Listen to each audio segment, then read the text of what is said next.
Análise da utilização do controle PV em sistemas fotovoltaicos de geração distribuída para mitigação de sobretensão na rede de distribuição de baixa tensão. Contextualização.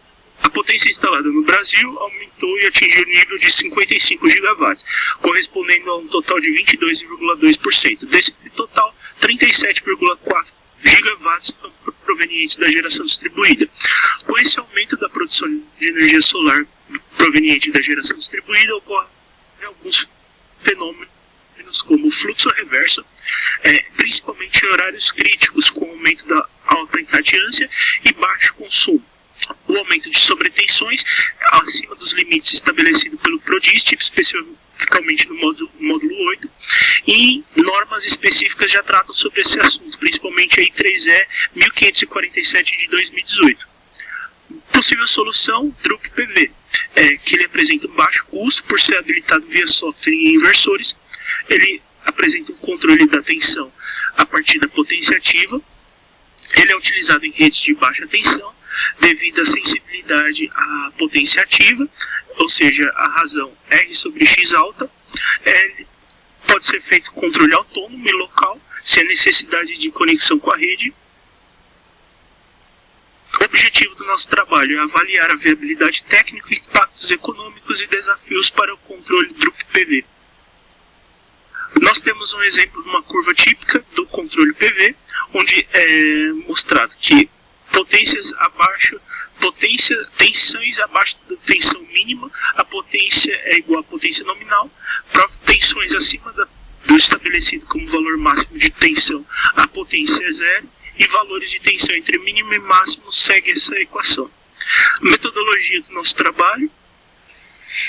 Rede representativa, utilizamos uma rede de uma cidade real de Curitiba com os seguintes dados: transformador com potência nominal de 75 kVA, transformador abaixador de 13.800 volts para 220 volts, topologia de 20 barras, alimentador radial urbano e com dados reais de impedância, carga, consumo e geração fotovoltaica.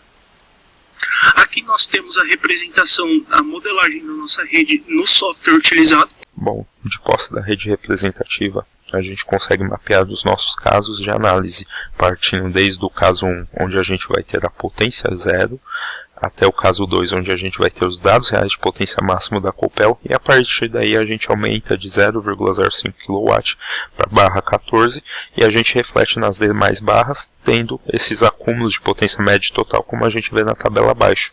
Desta forma, com um pouco de tratamento de dados, a gente consegue ver o que é a potência produzida com e sem Drup, o que é a diferença de potência com e sem Drup, e qual é esse coeficiente de reta por barra. Dessa forma, a gente consegue fazer resumos de médias com todos esses parâmetros que se tornam relevantes para a análise.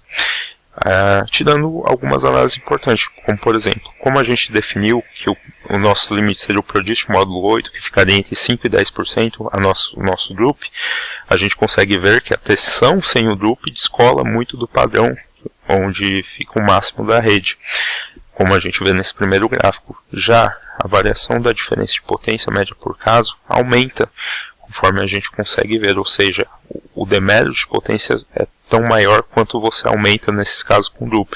E a diferença de tensão média por caso a gente vê que aumenta, ou seja, a tensão seria muito maior sem o Drup. E a constante de Drup em módulo também aumenta. A gente vê que ela atinge deméritos cada vez maiores para cada barra.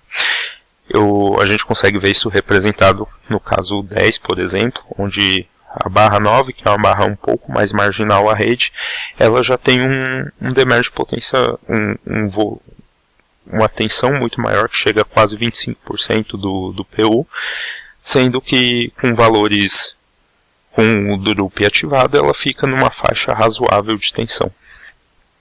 Para análise econômica, a gente fez a simulação de um dia, de 24 horas, e normalizou esses dados com os dados solares do Instituto de Energia Solar e Eólica, e a gente conseguiu fazer algumas análises que são interessantes. Por exemplo, a gente consegue ver que o demérito de potência e até monetário, ele chega a ser 22% na barra 9, que é uma barra marginal, e nulo na barra 1.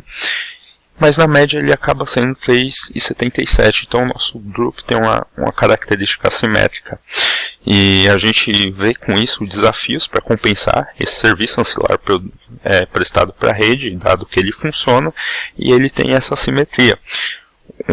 Um deles é que você tem que garantir a diferença econômica, você tem que cobrir integralmente a diferença de potência, e tem que ter um bônus locacional, um fixo ou uma renda variável que tem que ser discutida e aprofundada para trazer o custo de oportunidade dessa tecnologia e todo o demérito de potência que a pessoa vai ter e deméritos monetários. E pode ser feito via remuneração de créditos, dinheiro e coisas do tipo.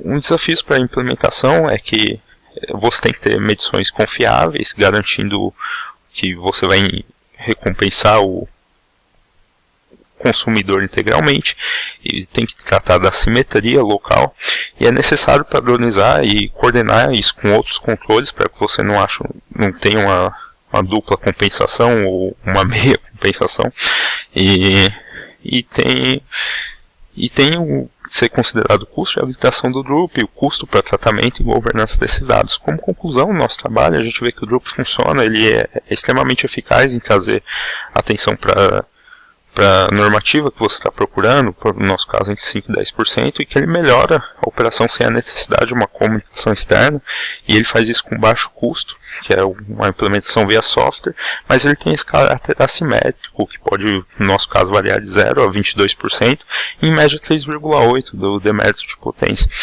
Dessa forma, a gente tem que reforçar a necessidade de mecanismos de compensação e regulação, mas o drup, no contexto geral, ele é economicamente viável com as suas características e é uma solução robusta para os dias atuais.